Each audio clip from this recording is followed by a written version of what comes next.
Okay, hello everyone. Rockbeard here at NASCAR.info. Just adjusting. We're using a different tripod this week, so I want to kind of get this looking as good as possible. Okay, well, we had an all-star race at Bristol. We finally had a race that was an all-star race that was not at Charlotte for the first time since 1986. As in 1986, Chase Elliott, at least unofficially, a member of the Elliott family, this time Bill's son Chase, is the race winner. And nothing else happened in the race at all. Well, go figure. It was exactly, for historians of the sport, Bill Elliott's win in the last time that the All-Star race was not at Charlotte wasn't too much to talk right home about either. That was a detail that was kind of skipped, among other things, during the broadcasts. And then when Bill Elliott won that race in 1986, as I mentioned, Greg Sacks was the last place finisher, and he was the last driver in the lineup, still finished one lap down. One of only 3 times in NASCAR history the last place finisher of the All-Star race finished under power. And a lot of similarities here. If you watch the 86 race, I believe a copy of it's on YouTube. It's not that entertaining, and it's definitely upstaged by what happened during the Invitational, much like what we had a little bit tonight. Yes, had to bring out Justin Haley's shirt. Congratulations to him unofficially on a 14th place finish. He was at the back of the field a lot of the day. We didn't get to see too much of him. I don't think they even bothered to show his car even once this entire broadcast. But, you know, that comes with the territory with some of these teams. Just going to bring this a little bit closer here. So, yeah, the Open, Dusty, you are absolutely correct. The Open was absolutely the best show, and it usually is. That's the dirty little secret about the All-Star race, and something that gets overlooked in recent years. Things are so hyped, but the problem is, and I remember this from doing the old starting grid days, trying to find a lot of famous clips from the All-Star race, you have to reach pretty far back into the archives. You have to especially look at usually about 2000 to 2001 and earlier. Anything usually about 2002 and later, it's very hard to have a few good moments. You have Kurt Busch and Kyle Busch tangling in 2007. I'm already drawing a blank. There was one time, I guess, Gordon wrecked on the front stretch, and, you know, Darrell Waltrip overreacted to it. I mean, that's, you know, the famous moments are from much earlier in the sport's history. Dale Jr.'s win, Darrell Waltrip getting spun by Rusty Wallace, DW blowing an engine. You know, the All-Star race is entirely is a perfect symbolism for NASCAR. It is all hype, and it's just hype all down the line. And you get to it, and, you know, usually the first 2 stages aren't that interesting, and, you know, nothing happens, and it's like, oh, well, hang on, folks, we're going to have a restart with 15 laps to go, and it's going to be real crazy. And then usually about 8 times out of 10, nothing happens, and it just finishes the way it is. And unfortunately, today was a moment that was like that. So, but I'm being critical here right out the gate, but I know that there were a lot of fans out there that were clearly having a good time. In some cases, maybe almost too much of a good time. I understand there were some people, there's at least one person climbing the fence there, but you know, it's good to see people in the stands and having a good time and celebrating it. And I know Chase Elliott has a lot of fans there, and I'm sure that was probably exactly what happened in 1986 when Bill Elliott, who was still, you know, the most popular driver of that time period, won back then. So you take the good with the bad, but there's a lot of bad. Where do we start?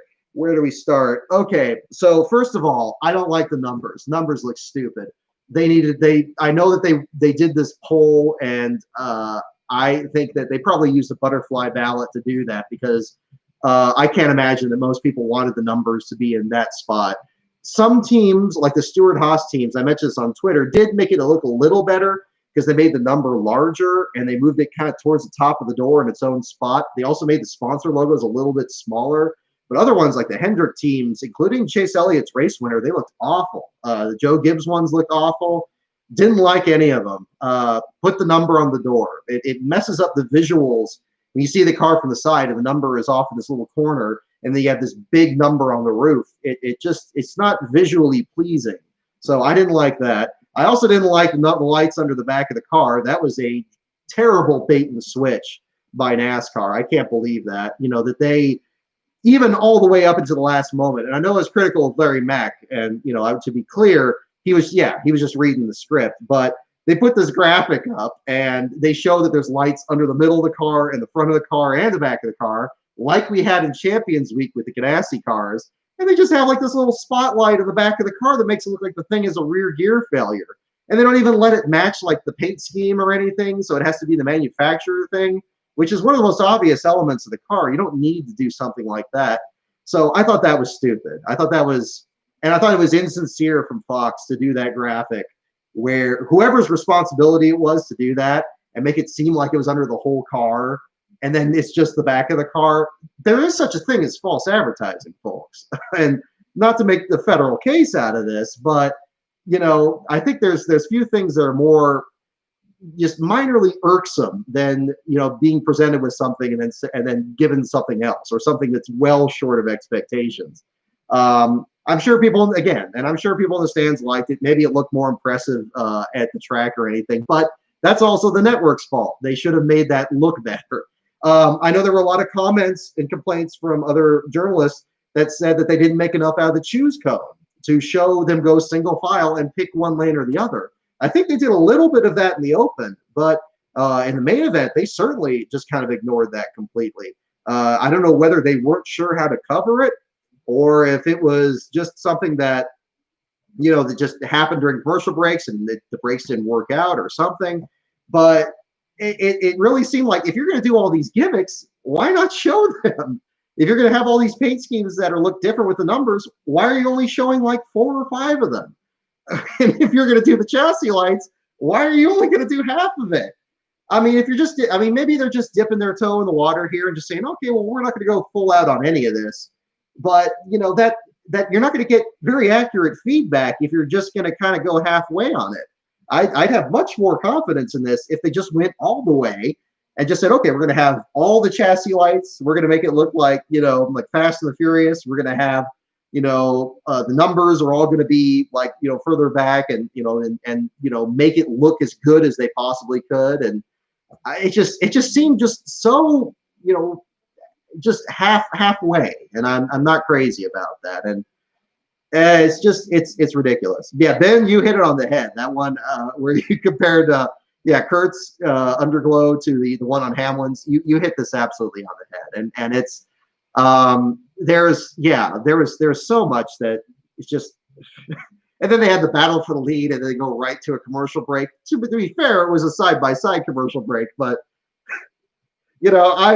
I've said this in the past that one reason I like NASCAR just as much for the comedy of it as the competition, because NASCAR at its worst, they seem to really enjoy just doing just unusual things like this. And tonight was a perfect example of so much of it. And it's funny for having Darrell Waltrip. I mean, poor guy. He's doing the boogity thing, and everybody's excited about it. And he does the call in the backstretch, and they made him do it again. And somebody should have been there to make sure he did it at the right time. Why? What? Just just absurd. I don't know. I just I guess you could just laugh. I mean. I'm glad. Kudos to the people at Bristol Motor Speedway, to the track owners and to everybody, and the teams working their way as best as possible to make the best out of this. And again, I think perhaps fan wise, from the people in the stands, it certainly looked like everybody was having a good time. So at the end of the day, am I going to be that patently offended about this? No, but they still gotta they still got to do something with it if they're going to do this. I'll tell you, I needed the laugh. I enjoyed it. I enjoyed it from the standpoint of that. And as usual, the other thing, and maybe I left this hanging from earlier here.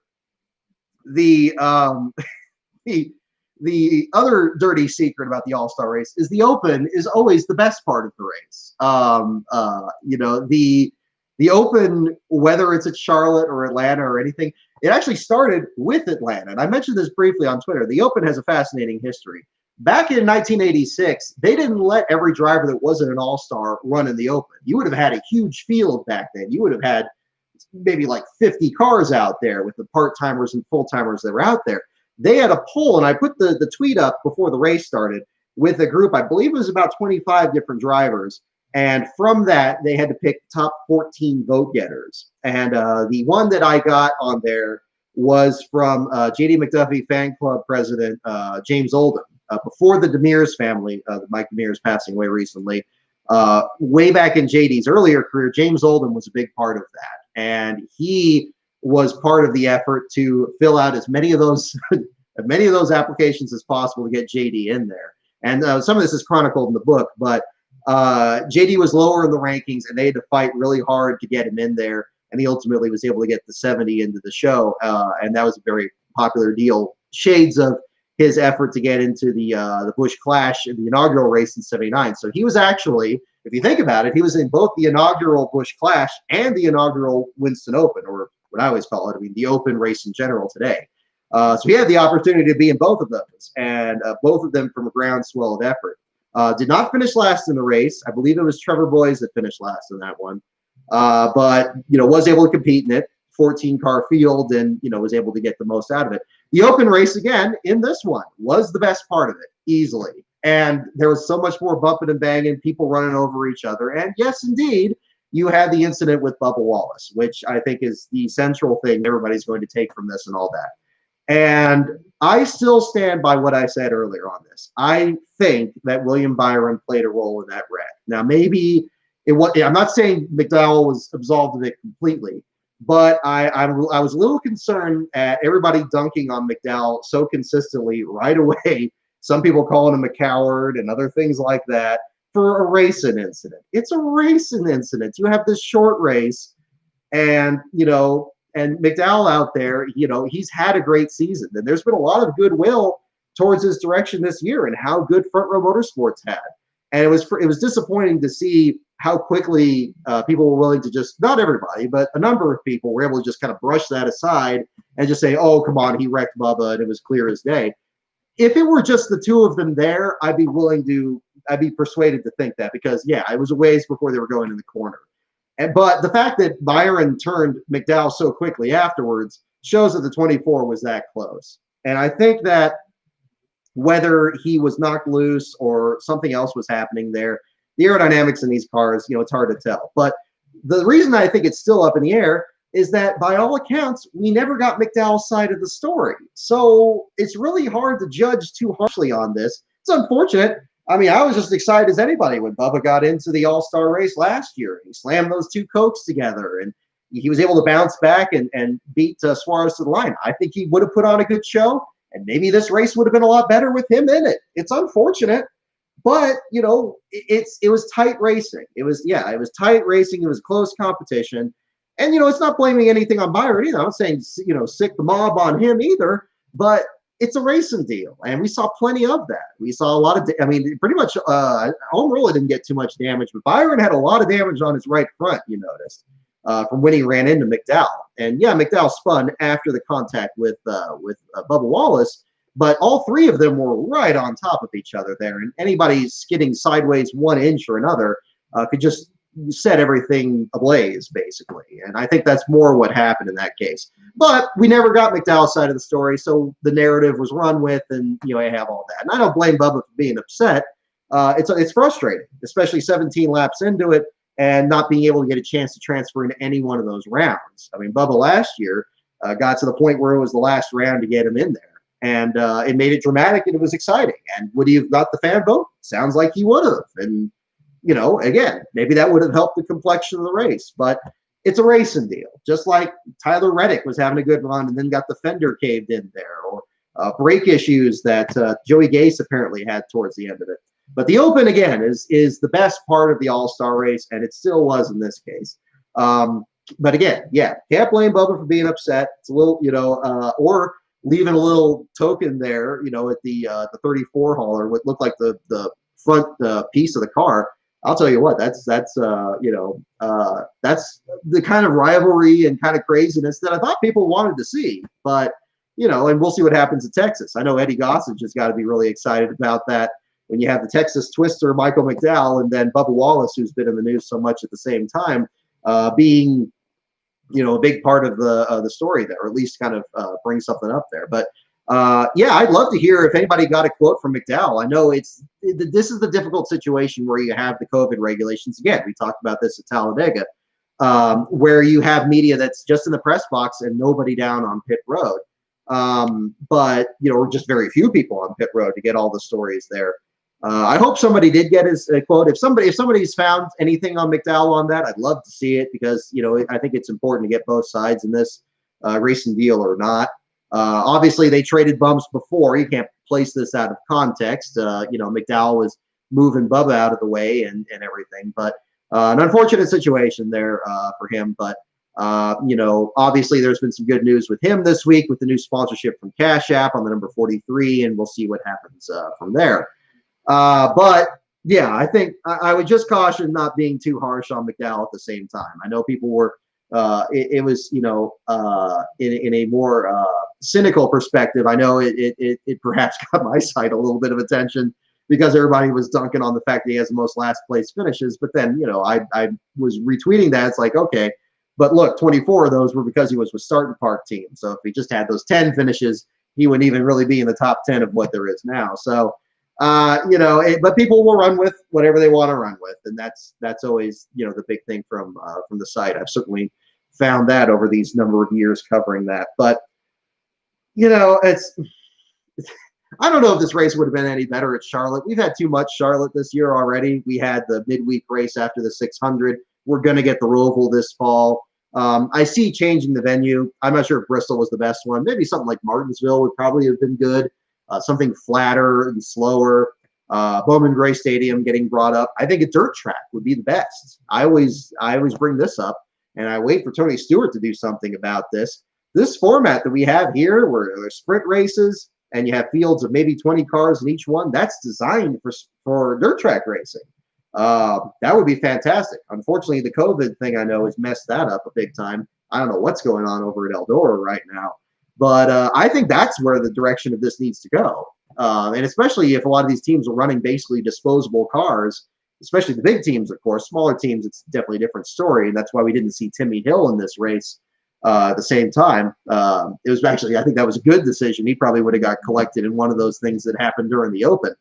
And they had a good run in the spring race. So it's good that they held on to that car and maybe do something when we get to the chase. But yeah, that would be something to something to see what's going on there. But it's a difficult situation. But that's the All-Star race. It's for better or for worse. It's much like watching any of these races. You watch it with the anticipation that something exciting is going to happen, knowing that the odds are usually against the fact that it's going to be anything certain. But if it is, you get something like the pass in the grass. You get Darrell dumped by Rusty and the big fight in the infield. You almost expected there would be some kind of confrontation between Bubba and Michael McDowell, but I think the big reason for that was that the immediacy of it was not there. That you had him wrecked in stage one, you had all these other stages, and by that point, he probably wasn't even there at that point. But we'll see what happens further down the line there and everything with all that. But again, NASCAR loves to change things, and not go back on things. They like, and sometimes when they do this, it goes sideways. And the All-Star race has always been their experiment, whether it's been any countless number of different formats and versions and eliminations. I like the Survivor version where they had like a cutoff and something earlier in there. That was always fun there. Okay, ball so hard, Will. Thank you for the super chat. First of all, I'm not sure if everyone's going to agree with your statement in there, but I'll read it because you certainly put that in there. Hello, good evening. I hope you're doing well. Can't we agree that Bubba Wallace is a bust? Look, it's an unfortunate situation. I know there's been a lot in the media on one side or the other with Bubba Wallace, and maybe in a more. I think a lot of that is a consequence of just how crazy this year has been and the COVID things and all that. And I've said already enough about what I thought, particularly about the media response back at Talladega. I don't really want to kick that back up there. As from an objective standpoint, as a driver that's running for a small team like Richard Petty Motorsports is, it would be nice if he was able to compete more and everything, and if the fortunes were able to fall his way that time. I think in that sense, he's very similar to a lot of the other drivers that are at the back of the field, drivers for Rick Ware Racing, drivers for other teams like that. The politics and all that, that's a whole other aspect. I don't really want to go into that, but I don't want to see anybody struggle, really. Contrary to what maybe people think about what I do on the website or anything like that. If one of these drivers or teams really excels, that's always for the best. So somebody may be perceived to be a bust or something like that, or maybe a win that seems to be a fluke or something. But I think the way that a driver handles that and makes the next step in their career, that's the important thing. That's why I brought the Justin Haley shirt. I felt that was a big part of the story today here that had been kind of overlooked with some of these other stories coming in, was the fact that Haley was in there.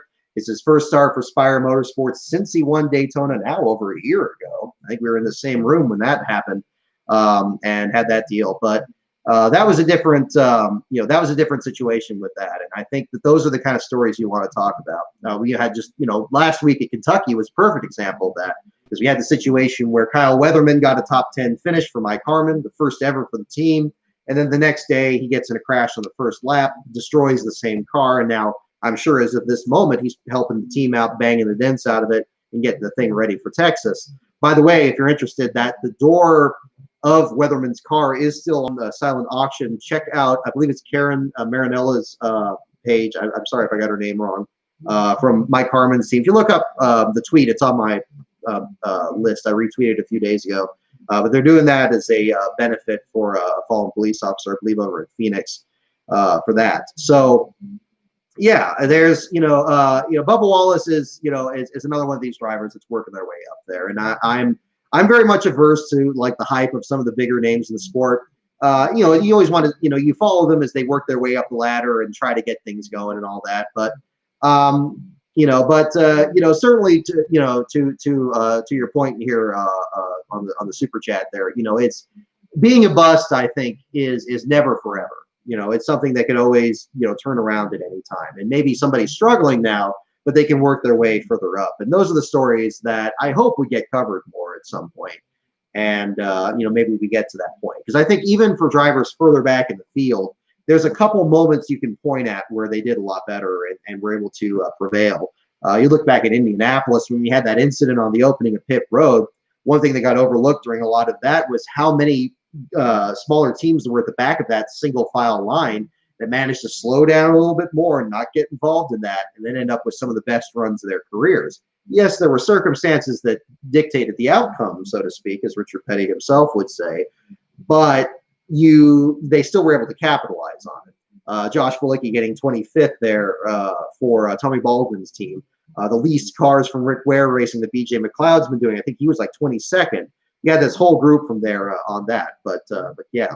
Also, Hardwill, thank you again for the other super chat on this. I've been a fan all my life. The fact that Bubba is black doesn't matter to me. It's just he's consistently bad. Look at Suarez with his replacement. Yeah, exactly. And I'm not looking to draw any conclusions or anything for your previous post. I think I take your point. I think a lot of people are concerned about it's a business at the end of the day.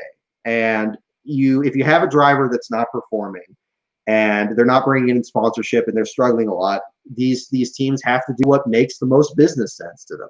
And so, yeah, I think that regardless of what driver you're talking about, it could be Bubba Wallace, it could be somebody else. Yeah, I'm not looking to presume that it's anything about the politics or anything. I didn't take it that way. I hope it doesn't come off that way.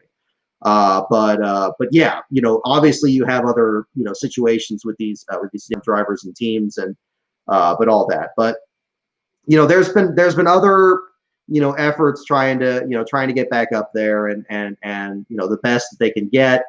I think the only thing I take, I have an issue with a little bit is the eagerness to just write somebody off at a certain point in their career. I mean, there are some drivers that, maybe would be perceived to be like a quote unquote bust, but then they end up being longtime journeyman drivers that help out smaller teams. They're not going to be in a big team ride, but they'll be with the smaller team and kind of help them get the ABCs together, and then maybe they quietly fall out of the sport. I'm not saying that would be a Bubba Wallace situation. What I'm thinking of is somebody like a J.J. Yaley or a Reed Sorensen, drivers like that, that especially under that team.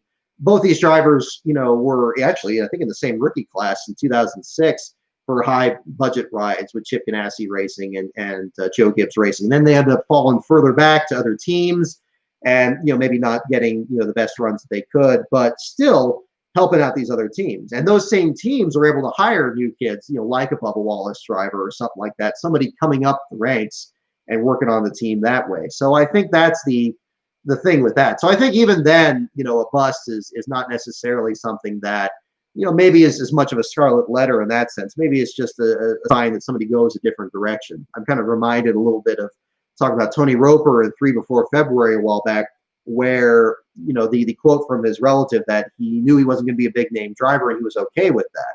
And even Mike Mittler saying that, okay, well, maybe, he was going to be, a great crew chief instead. I mean, heck, I have personal experience with this. Let me tell you, let me give you a little bit of a story time here. And I've mentioned this offhand before, but it's relevant in this state. When I was in college, I was a student athlete. I was involved in the rowing team at UC Irvine.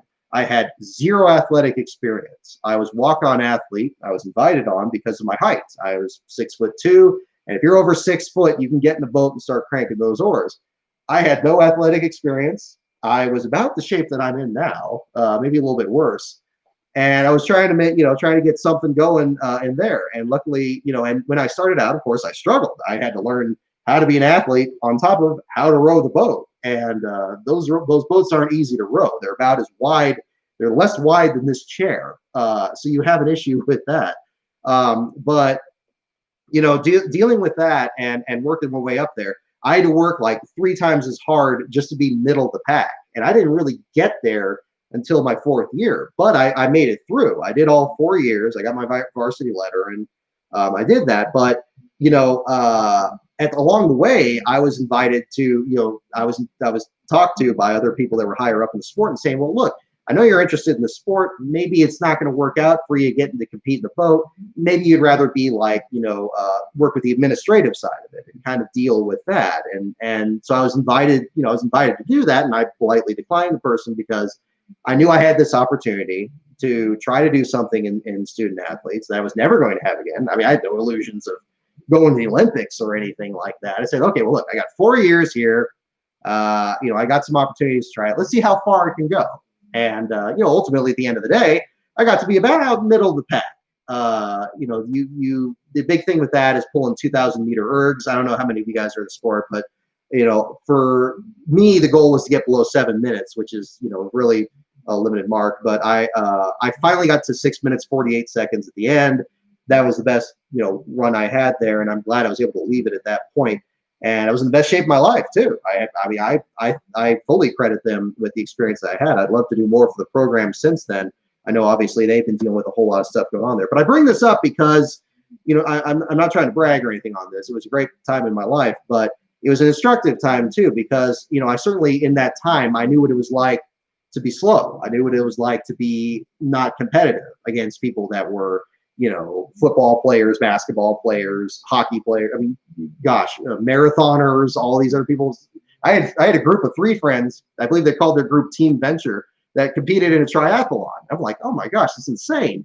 But you get people like, that in NASCAR nowadays. But it was that was a difficult, that was difficult experience, but it was an instructive one too. And I think in these drivers and these teams, I think maybe in some cases they get those same experiences that maybe they're not meant to be like really good in the Cup Series, but maybe they'll be really good in a different division, or maybe they'll be good on a different role in the team or different role in the sport. And I think there's a lot of drivers out there who found these different paths. I've seen some names pop up here in the chat talking about like, what Kyle Krislofs are and some of these other names on here. Yeah, you never know what's going to happen. It's never a straight line.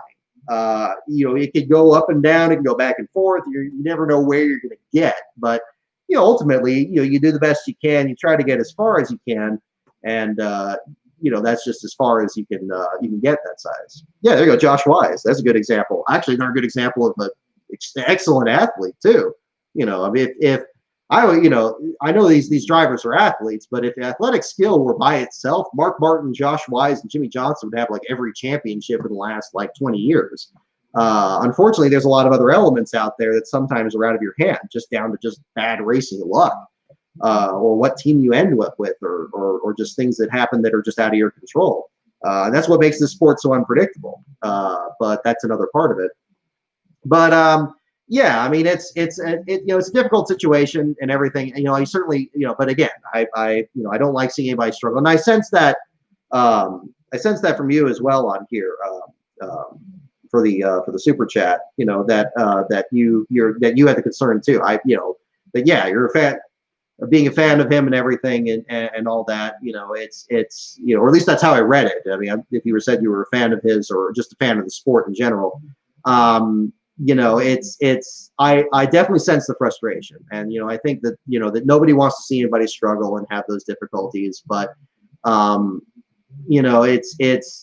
it's hard to tell how much time you give a person, because yeah, obviously business decisions need to be made and work their way up. I'm kind of repeating myself at this point, but yeah, but again, I thank you for bringing it up, because it is something that's worth talking about, where these drivers belong, or where they can work their way, through the rankings and stuff like that. So I definitely appreciate you bringing it up, because it's definitely something to talk about that.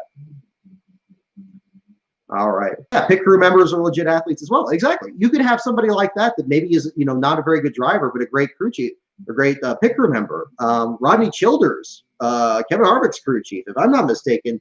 He used to drive like cars that were like further back in the field for I think it was Jay Robinson's team years ago, like in the Xfinity series.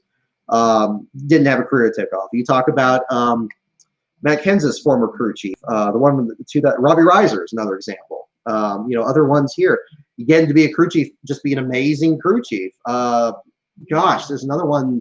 I know I'm talking more about crew chiefs, but there's probably other examples from being crew members as well. I know that there are some members of Rick Ware's pit crew that are active in trying to develop their own racing careers themselves and just kind of making ends meet. You got spotters, people like I mentioned earlier about Reed Sorensen and drivers like that have been working as spotters in between, and so forth. Yeah, Tim Fedowa, there's another one. Exactly. But yeah. Every car finished for the first time since like 1996. I think that's the truth.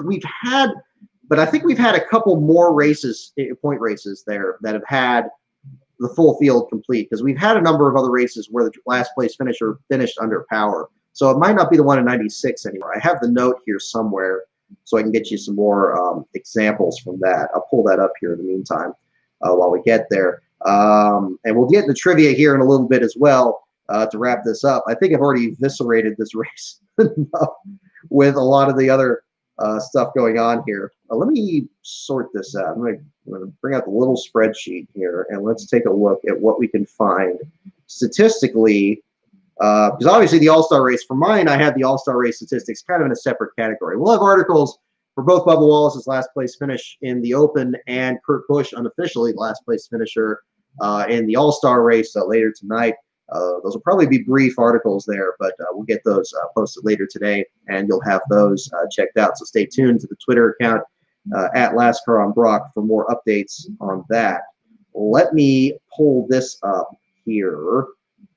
I want to find out more about the drivers. I had some notes. I usually keep some notes here on the side about races where everyone finished. What do we got here? Okay, hang on. So 96 at Wilkesboro, I believe, was the one that you guys were mentioning that had the most recent race with a lot of drivers finishing under power. Okay, these are not chronological. Let me sort this again. Bear with me, folks, as I get this through. If you have any other questions on the races, I'll be happy to cover that as well. And we'll keep doing that along the way before we get to this. Okay, that's not what I want to really do either. Okay, not that. Come on. Come on. Let's move it up. Move it up a level here. Always like using this. I used to do this on Microsoft Word. I think I mentioned that before, but that made it actually a whole lot harder than it had to be. Okay. No. Let me just scroll through this here and see what I can find. Okay, 96 at Wilkesboro. Okay, here we go. We have a race September of 2008 in Richmond. All 43 cars were running at that one. AJ Allmendinger got last. finishing, it looks like 65 laps down for the Red Bull team. So that was one example. I don't know if that was the first one since 96. Let me find that. Okay, no, not that one. Checking up here. Nope, not that one. 2002, 2001. It's been a while. It's been a while. The 2008 one might be one of the first examples that we've had of a full field, at least in the Cup Series. I'm not seeing. Okay, was it 95? Maybe it was 95, not 96. Okay, so yeah, October 1st, 1995, all 36 starters of the fall race in North Wilkesboro finished under power. Jimmy Spencer was within 10 laps of the leader at the time. It was the first race with all the stars running in a Cup points race, get this, since 1959. So it's been very rare up until that point. And obviously today, with the crash clock being what it is, you would think it would be also rare as well. But obviously the one in 2008 comes up. What else do we have here? I think I had one. There was one in Michigan that we almost had, and I think Danica Patrick got in a wreck that changed that one out. Let me just give a quick scan through here. And yeah, all 43 running. Let's see. Nope, not that one. Looking further down here. Nope, not that one. Okay, here we go. The next time it happened, July 28th, 2013 at Indianapolis. Jeff Burton was last. He finished 50 laps down. That was the first time since 2008 that all the cars were running. So it's happened a few times. You take my point on this. I'll see if I can find the most recent example while I have this pulled up. Okay, not that one. September 20th, 2015, Austin Dillon finished last the first time, 69 laps down, started fifth in that race. Sam Hornish that same year at Fontana, all 43 cars running in that one. So it's like Chicagoland 2015 might have been the most recent one. No, it is not. We have 3 examples in 2016. There was a last lap wreck in Atlanta in the spring. Josh Wise was last, but all the cars were still counted as running. The Spring Richmond race, Reed Sorensen was last. The September Chicagoland race, Joey Gase was last, all 40 running. All 40 cars running at the, again, Chicagoland. This is that streak where you had a lot. I know that they had a streak of several last place finishers that were still running, but in each of those, all of the drivers finishing. 3 straight Chicagoland races, 15, 16, and 17. Had all of them running. This is 2018. Okay, we're pretty close here. Looking up this shortest field. No, not that one. New ownership. Way off. Backup car. First one. Okay, it appears that. Okay, unless there was something in 2019. Hang on. No. Okay, no. It looks like that 2017 race at Chicagoland is the most recent example in a points-paying Cup race where the entire field finished under power. That seems to be the case. I'm not seeing one from 2018. Excuse me. I usually make note of that if that happens, but I don't see that here. So that would be the most recent. So it has happened a number of times, and perhaps that's just the reason because we had that. But every car finished on the lead lap. Okay, well that would be a different story altogether. Certainly, that's the first time that's happened in the Open or the All-Star race, because the only other time that we had drivers finishing last in that one would be that. But it might have happened in the Clash though, because we might have had some runnings, or we had the Open as well. Goodness, we can find that out too. 50. No, yeah, Reed Sorensen completed all the laps in last place in the Open in 2018. So there's other examples there. I mean, that was a non-points race, but you have a different scenario there. The Clash. Okay. No, yeah, the Clash used to be, when it was really short, it was very easy to finish all the laps in that case. There's about 7 or 8 examples I'm seeing here, the early years when there's only 20 laps. So you had a lot of people finishing the lap one. So it's not entirely unprecedented. It is unprecedented in the All-Star race. But I don't believe we've ever had a Cup Series race where every driver finished on the lead lap. I don't think that has happened. Although there's some statistics that are incomplete here to figure that out. I think the highest percentage we've had, I think it was Hideo Fukuyama, no, it was Craven at Martinsville had one where he completed like 415 of 500 laps at Martinsville, and like percentage-wise, that was high up there. But I'm not seeing one in a points-paying race, so we forgive the deep delve on that one. Yeah, 2007 New Hampshire. Yeah, there's another one. I think he had. There were other ones where he had like maybe just a few starting part, maybe one or two starting part teams. 2007 was a little bit before that. Where do we have that? I'll pull that one up too. 5, 6, and 7. Yeah. Brian Vickers, 45 laps down in last place, September 16th of 07. Let me pull up the results. I mean, maybe that was something else on that. You kind of find out more on there.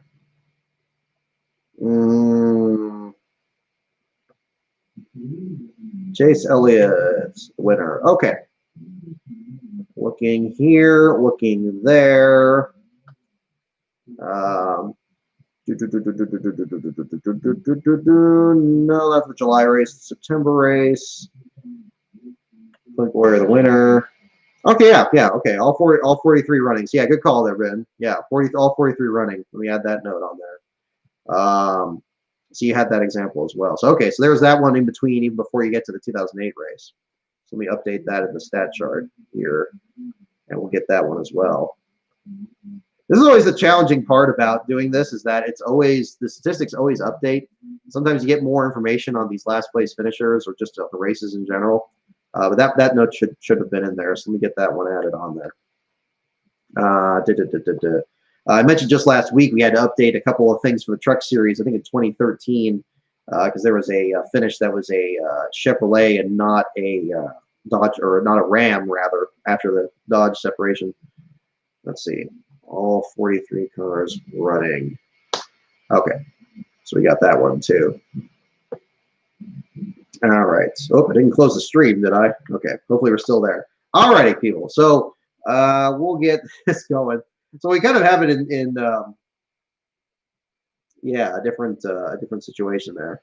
Burton 41st in that one. Every driver, yeah, and every car finished on lead lap. That would be unusual. Yeah, Reed Sorensen, yeah, is a spotter, not full time. He has done some spotting for these other teams before.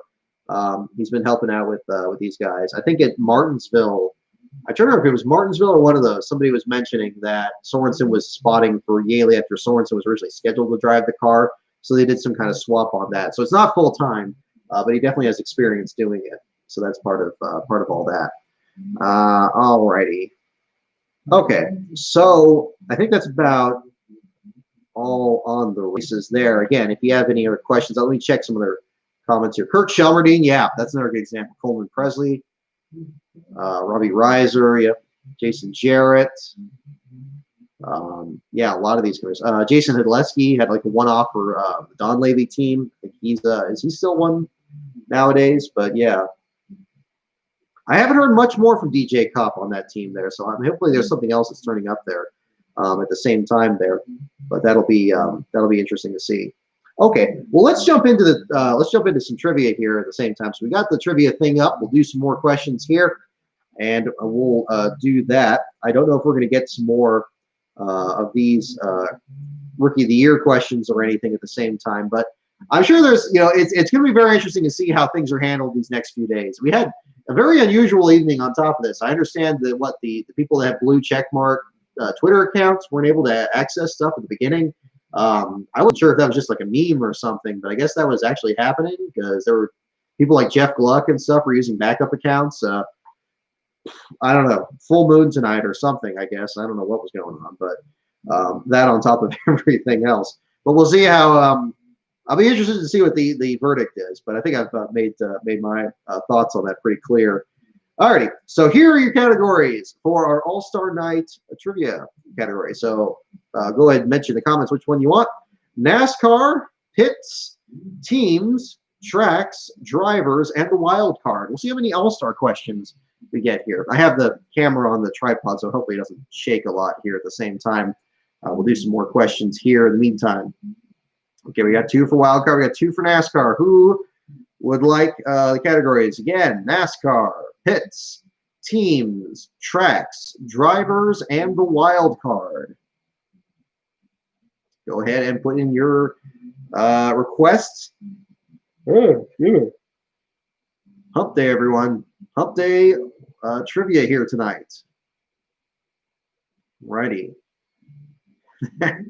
Alrighty, we got 4 for the wild card. We got a couple for the drivers. Looks like we'll do the wild card again here, so we'll jump right into that, and we'll see what you guys get on this one. Alrighty, Mike. There you go, Isaac, you got it. Alrighty, first question tonight. What driver was dubbed Rainbow Warrior for his colorful number 24 car? What driver was dubbed Rainbow Warrior for his colorful number 24 car? I think this camera's more widescreen than the other one I did. I could see more of the chair to the left of me than the one I used last week. Kind of turned it that way. There we go. It's a little better. Alrighty. And our first answer, of course, is not Buck Baker. Good guess, Chad. Scott Lagasse. There, I always give you bonus points on that, LGR. There we go. Alrighty. And the answer is indeed Jeff Gordon is the correct answer. There you go. Yep. I guess you can call Scott Lagasse the Rainbow Warrior as well. Here we go. Who was dubbed, another nickname question, who was dubbed Little David for beating hometown Goliaths at their tracks? Goliaths is also in quotes. Who was dubbed Little David for beating hometown Goliaths at their tracks? That is our next question. Who was dubbed Little David for beating hometown Goliaths at his tracks? You have guesses for David Pearson, Darrell Waltrip. I'm just thinking, that was a silly race. That was a really silly race. I mean, my goodness. Kamikaze Games is going to have a field day with that one. Alrighty. Who was dubbed Little David for beating hometown Goliaths at their tracks? That is our next question. Alan Koike, David Green. There we go. These are fun questions. I've never heard this nickname before. It seems like it should be one answer, but I'm not entirely sure it is. There's Scott Lagasse one. Maybe Scott Lagasse pops up on this. You never know. I mean, it's late 90s, so it probably covers his time in the truck series there before everything. Oh, okay. It was too much excitement for me today. I'll tell you what. I'm about to sleep. Okay. Who is dubbed Little David for beating hometown Goliaths at their tracks? The answer is David Pearson. It is indeed David Pearson. Isaac McKissick, you got it. And there we go. David Pearson. It's hard to think of David Pearson as being an underdog of any kind, given how dominant he was for even running part-time schedules. But there you go. That's your answer. All right. Okay, here we go. Crew member question. What gas man got his nickname as a preteen, playing Pop Warner football? What gas man got his nickname as a preteen playing Pop Warner football? What gas man got his nickname as a preteen playing Pop Warner football? We have one guess for Chocolate Myers. Any other guesses from here? Chocolate Myers popping up here. Alrighty. What gas man got his nickname as a preteen playing Pop Warner football? And several guesses for Chocolate Myers, not seeing anything else. The answer is indeed Chocolate Myers. That's correct. That is correct. Not Danica Patrick. Not quite. Very close. Very close. Alrighty. Here we go. Next question. This is a reverse nickname question. We're going to switch things around here. What is Buck Baker's real name? What is Buck Baker's real name? That is our next question. Buck Baker's real name is our next question. I like that ball so hard, Will. You're fun. I like that. Danica Patrick. Danica Patrick and Pop Warner football. You never know. You never know. What is Buck Baker's real name is our next question.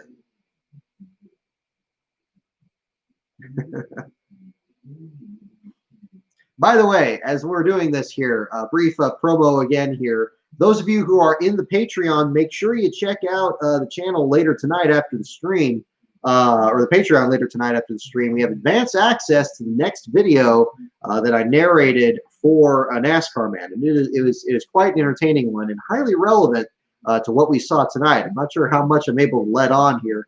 I'm sure that he will fill you in tomorrow when the video goes public.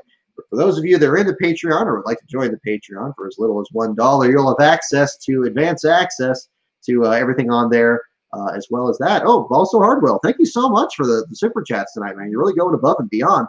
I should do a video on the history of Red Bull. Okay, now good question. Would you like a history of the beverage itself or just on the team? I assume you mean the team. But you know, that was a fun time. Drank entirely too many of those, which is big. One of the many reasons that I am not in the shape that I was back in college. That would be cool. Race official, no issues. Okay, cool deal. That would be cool. Alrighty, so Kurt Busch apparently is your last place finisher of this race today, and the first time the All-Star races had every driver finish on the lead lap. Who would have guessed that would have happened at Bristol? Again, you never know what you're gonna get. Yeah, tech is complete, no issues. Elliott is the All-Star winner. Posted 1 minute ago on Pockrace's channel. So there you go. Chase Elliott officially has $1 million. Oh my goodness, ball so hard. Well, you don't have to keep doing the super chats, man. If you don't to get my attention, I do appreciate it though very much. You should do a history of the energy drinks like the No Fear, Red Bull, Monster, etc. Okay, well that would be interesting. There's a lot of names that came up around that time. You think about, let's talk about Wave Energy drink that sponsored Tommy Baldwin's team for a while. Remember Fubar Energy that sponsored the 08 car with Johnny Sauter? There's Radioactive Energy that sponsored Johnny Sauter's team. There might be a potential there. There's a lot of, that was a very interesting time between about 2006, maybe 2006 to 2010, thereabouts. A lot of really unusual ones came up. And he usually had some really good paint schemes. The Radioactive Energy one that Johnny Sauter ran had this bright yellow, like Menard's yellow on it. Looked great. That was a good one too. 360 OTC, was that an energy drink? I thought that was like medicine or like a vitamin or something. All Sport, yeah, you had that. So be No Fear, of course, yeah. Good call on that, Benjamin. There you go. Speed Energy, Dusty, yeah, absolutely. Goodness, that would be a long video, I guess, just talking about energy drinks in general, or like which ones paid in and which ones didn't. You never know. Oh, we haven't got to Buck Baker's real name. Any of your guesses on that? I don't know if we had too many guesses on that. That was our next question. Yeah, I love the 36 wave schemes. The 2010 one that Mike Bliss had, the Daytona 500 is my favorite. The one he had on the Chevy. I like that one a lot. We have one guess for LZ. Any other guesses for what Buck Baker's real name was? This thing keeps turning off. I hope I haven't drained the battery, but we'll find out. Stacker 2 extends. Yeah, I was going to wear the extend shirt tonight, but yeah, it didn't quite fit very well. We'll get back to that point in a bit there, because that's going to be definitely one. That's one of my favorites. And the real name, LZ Wiley Baker. There you go. MLG Pro Swag, you got it. Let me see. I'm sorry if somebody else got it earlier. I know we went off topic here. But again, thank you so much again for the super chats. Ball So Hard Will 1994. You and Beast of Metal are very big supporters here on the super chat, and I really do appreciate it. Every bit helps for sure, especially in these times. I really do appreciate it. We'll get that going here. Okay, we'll do some more. I think Extends had like an energy drink, but it wasn't like something that you'd have in stores. That was the other problem with a lot of the energy drinks is it was hard to distribute them because, of course, the weight, trying to sell it through the mail was a problem. I remember, you guys remember, this may be for your old school people out there. Anybody remember the Power Thirst thing that Picnic Face did? Not really safe for work. I wouldn't recommend watching it at work, but it's a hilarious video. And when they sold Power Thirst, they got so many requests because they did these deliberately absurd videos on a fake product. They came up with a Power Thirst and sold it in powder. So they would send you the powder in live packs. They actually did this apparently and mailed it out so you can just mix it at home. It's kind of like what Derek Cope's team had when they were sponsored by what was it? They had like one of those drinks, those ready mixed drinks and stuff like that. They had like that. There's been so many different versions. E-Hydrate was the one. They had that. So that was a cool thing. Yeah, Power Thirst is great. That was always a fun one. Oh my goodness, here we go. Here's a throwback question. Who drove the Blues Brothers 2000 Bluesmobile car at Daytona in 1998? Paint scheme question. Here we go. Extents, I think, had pills. I think that was the first way they started, and then they did drinks afterwards. I think Stacker 2 did the opposite. They started with pill. Well, no, I guess it would be the same. I remember in 2003, they had YJ Stinger at Sears Point, and you could taste that, and it was the most bitter stuff I've ever had. It was like carbonated cough syrup. I would not recommend. I don't know if they still make it or not, but hopefully they've improved the flavor. Who drove the Blues Brothers 2000 Bluesmobile car at Daytona in 1998? We have guesses for Kyle Petty and David Green. It's like adding chocolate to an electrical storm. Exactly, chocolate. It comes in. What was it? It comes in it had like the flavor. It had gun flavor. Like it was like ridiculous, just insane. But that was the whole thing. Those Canadians are insane. That makes the whole thing. Who drove the Blues Brothers 2000 Bluesmobile car at Daytona in 1998? We'll have to do a live stream sometime where we just watch YouTube videos and just laugh at them. That would be fun. I don't know if there's a way to do that on here. My video card's not the best, but something like that might be good. A browse through my favorites list is like a trip down into a downward spiral here, but we have there. Who drove the Blues Brothers Bluesmobile? It was indeed Kyle Petty is the correct answer. Kyle Petty is correct. The Bluesmobile in 1999 on that. Love to see Ward Burton act and dress up alongside the Blues Brothers. Man, Ward Burton is really winning the internet lately with his Twitter. I got to say, his snake wrangling has been a little hard to watch at some point there, but dude's got ice in his veins there. Always enjoying seeing more Ward Burton content out there. All right, here we go. Oh, this is a good one. Another nickname question. What driver was dubbed Old Wood Chopper? This is the nickname, Old Wood Chopper. What driver had that as their nickname? What driver was dubbed Old Wood Chopper? I do not know this. I can guess about this, but I'm not sure. OBS should make it possible for you to add a stream source of YouTube. Okay, that would be good. I need to explore this more on the studio thing. I'm just using the YouTube studio here. I tried using OBS at one point. I think when I was doing the videos with the trivia thing, and it just wouldn't work. I don't know why I couldn't get it to work. I just gave up on it. That's why I did the pre-recorded videos there at that point. But that would be it. What driver was dubbed Old Wood Chopper is the question. Rick Mast, Glenn Wood. Good guesses here. Buddy Baker is technically a junior. Yeah, I guess that would be true in that sense. What driver was dubbed Old Wood Chopper? Mark Martin, John Wood, Richard Petty. Good guesses. You never know. You never know.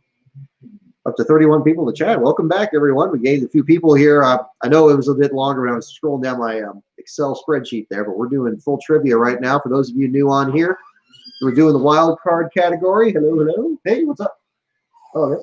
I'll be down a little bit. All righty. What driver was dubbed Old Wood Chopper is our next question. We got that coming up here. Oh, it blinked out.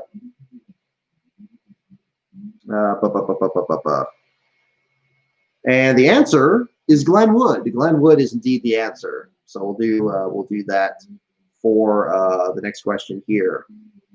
Alrighty, Glenn Wood is the correct answer. Okay, Old Wood Chopper. We are in the wild card category. For those of you new here, we'll do a few more questions here. I'm gonna check up here in a little bit. Uh-oh, here we go. I saw there were questions here asking about Buddy Baker. This is actually relevant to the next question. What is Buddy Baker's given name? What is Buddy Baker's given name? So we saw LZ was Buck Baker's real name. So the question now is, what is Buddy Baker's given name? So this will be the next one. Some of you might have already found this. I know that we had some here. What is Buddy Baker's given name? Baker questions and nicknames, the theme of the night here, it seems. We always have a group of them here. Could be LZ Baker again. We'll see. Any other guesses here as to what Buddy Baker's given name is? That is our next question. Bud, LZ Wiley. Seems like it would be again. I don't know. We'll find out. It could be a trick question. This thing's had trick questions before. Is he going to give us the wrong answer? We could find that out too. All right. And the answer is LZ Wiley Baker. There we go. Yeah. Well, it was a trick question. So there we go. LZ Wiley again. Okay. So yeah. So basically, yeah, it was Junior. So how about that? These are things I just never thought of looking up. I figured. I don't know. I figured it'd be different. Alrighty. Ultimate 23 Dragon, you should have your hand on the buzzer for this one. This question is probably heading your direction. What is Johnny Benson's home state? What is Johnny Benson's home state? That is our next question. No, no worries. I didn't know that was going to be the next question either. I certainly didn't know here. Oh, there we go. Oh, MLG Pro Swag just got ahead of you there. And indeed, the answer is Michigan. Michigan is the correct answer. And there you go.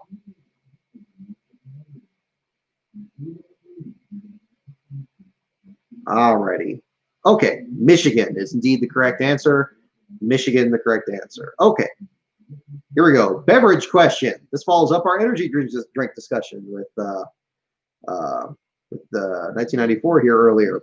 What soft drink outfit helped Big Bill pay off his Daytona debt? That is our next question. What soft drink outfit helped Big Bill pay off his Daytona debt? Our next question here. What soft drink outfit helped Big Bill pay off his Daytona debt? Make sure I didn't see anything on my phone here. Okay, not seeing anything there. Okay, no. Alrighty, we got Gatorade, Coke, Pepsi. Incidentally, interesting beverage war between Ryan Blaney and Chase Elliott today. For those of you who didn't see, Blaney had footage, or I guess a GIF, of him drinking the Body Armor drink wearing his driving gloves. And Chase Elliott said that he doesn't wear gloves when he drinks his Mountain Dew. And then Ryan Blaney basically said, well, you should be, with what's in that versus what's in his product. And then Bubba Wallace chimed in and said, you got to be drinking Coke instead. So interesting. It's always amusing to see drivers do fun stuff with their brands and everything. So maybe something's going to come of that. You never know. Probably some drink we never heard of. Yeah, we did have the Fifth Avenue thing there. Actually, this is a funny thing too. Let me get the answer first, and then I'll mention this here afterwards. What soft drink outfit helped Big Bill pay off his Daytona debt? And the answer is Pepsi. Pepsi is the one. So Keith Folsom and Blake Thiemann and Dane Amon, you all got it. Oh no, Dane Amon. I'm sorry, I thought you put Pepsi there. You just okay. You guys, you got it correct there. Pepsi is the correct answer. Seems like it'd be Coke, because it seems like Coke has always had a bit more of a presence in the sport. Certainly now, Pepsi is the correct answer. Yeah, exactly. Yeah, those checkered pants that Bobby Allison's team had. I was thinking, remember, those of you who've been following this a bit further, and we did the live stream where it asked what the only candy bar was that was served at Martinsville. We found it was Fifth Avenue. And I was like, well, that's absurd. I mean, I don't even remember last time I've seen one in a store. I was watching Stargate last night. I don't know if anybody who's seen this. Great movie. Great. It was basically Roland Emmerich's dress rehearsal for making Independence Day in 1996. But he had this James Spader, Kurt Russell, fun sci-fi movie, crazy stuff in it.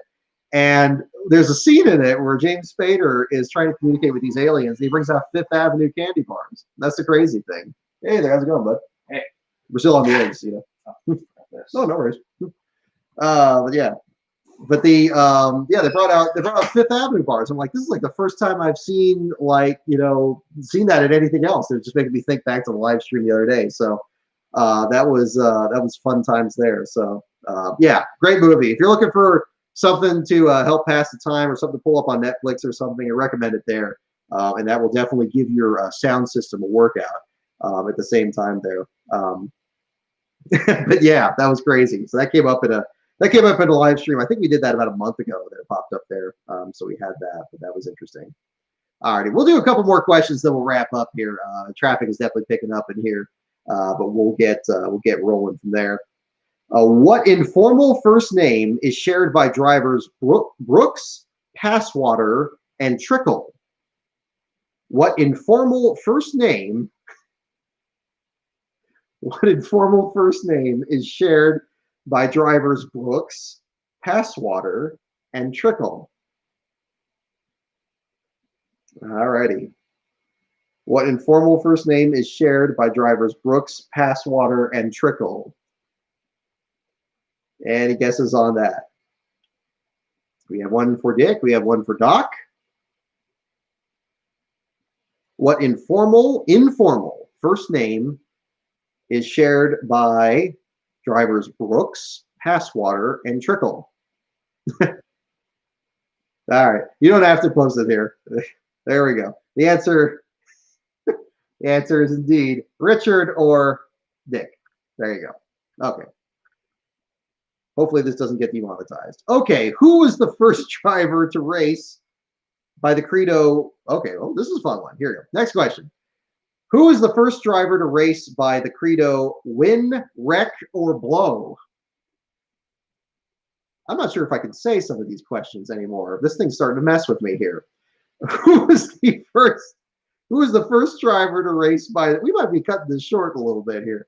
Who was the first driver to race by credo win, wreck, or blow? It says that, right? Look, there you go. Okay, this camera's doing a much better job showing the screen. Win, wreck, or blow. Who said that? Fireball Roberts, DW, Dale Sr., Davey Allison, Curtis Turner, Buddy Baker. Yeah, it sounds like Senior. Could be. Don't know. Win, wreck, or blow?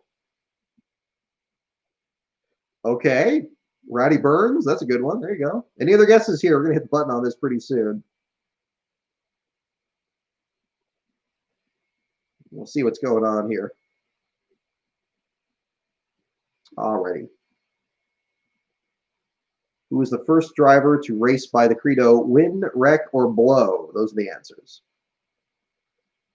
Okay, and the answer is Junior Johnson.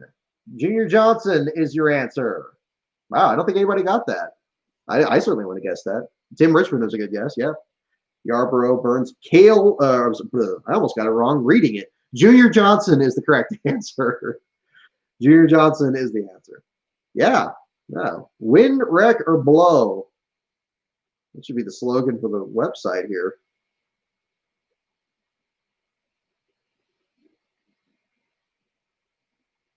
Okay. Okay, here we go. This will be the last question of the night. I think we're business is picking up here a little bit here at NASCAR headquarters. So we're going to do one more question here for tonight. How many events must a driver race to be NASCAR Busch Series Rookie of the Year? How many events must a driver race to be NASCAR Busch Series Rookie of the Year? That is our last question for the night. How many races must a driver race to be NASCAR Busch Series Rookie of the Year? Last question for tonight. Any other guesses here? We have several numbers. We have 20, we have 7, we have 14, we have every number in between. 5 or 7, 16. Yeah, this is the late 90s. So you got to kind of go back into the old time machine a little bit and try to guess what the answer is. 18 and 15. How many events must a driver race to be NASCAR Busch Series Rookie of the Year? All righty, give up. I got, okay. Last question of the night, last answer of the night. The answer is 15. 15. Blake Thiemann, you got it. Keith Folsom, you got it. Dusty DeBoer, looks like you got it earlier. NASCAR Fan 93-100, you got it. Okay, it looks like, yeah, Dusty DeBoer, you got it first there. So right on. Congratulations. Okay. Well, thank you so much, everyone, for joining in here. Hope you enjoyed it tonight. I know it wasn't really the best race tonight, but I hope you had a good time here in the live stream, and we're looking forward to doing more of these in the days ahead. We got a stacked weekend coming up again in Texas. Our next show will be next Sunday after the Cup race, unless things get postponed, because you never know what things are happening, especially weather-wise in this case. But we'll do more shows going forward here, more trivia, and more, well, just discussions about everything that's happening here. Big thanks to everyone for following along here, and you know, especially over to Balso Hardwill 1994 for the super chats. Big thanks to you on that. Thanks to everybody following on Twitter at LastCar on Brock. Patreon, patreon.com/LastCarOnBrock. Go ahead and join that. You can get a look at NASCAR Man's next video right now before it gets aired tomorrow morning. It'll be publicly available on YouTube at that point. 16-minute video on that. He'll have more information on what the subject is on NASCAR history. That'll be on there. And again, more content coming to this website as well. Articles for the Open and the main event posted later tonight at LastCar on Info. Thank you again, everyone. Have a safe night. Good, happy hump day, I suppose. And we'll see you guys over the weekend. And take care, folks.